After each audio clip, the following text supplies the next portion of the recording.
আজকে আমি এই লঙ্কাগুলোর আচার বানাবো।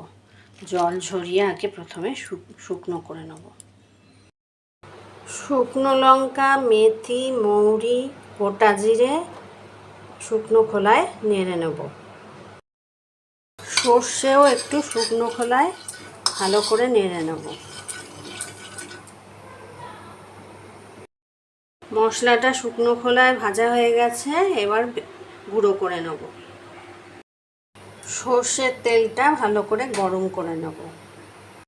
লঙ্কাগুলোকে পাখার থালে ভালোভাবে শুকিয়ে নিয়েছি। এবার এই লঙ্কাগুলো মধ্যখান থেকে একটু করে ছিঁড়ে দিয়েছি। ভাজা মশলাগুলোর সঙ্গে একটু বিট লবণ দিয়ে দেব। তেলটা ঠান্ডা করে নিয়েছি, দিয়ে দেবো এর ওপর। লঙ্কাগুলো দিয়ে দিয়েছি মশলার উপর। এবার তেলটা ঠান্ডা করে দিয়ে দেব। 1 চামচ ভিনেগার দেব, করে মিশিয়ে নেব। ভালো করে মিশিয়ে নিচ্ছি। এবার জারে তুলে রেখে দেব। হয়ে গেল লঙ্কার আচার।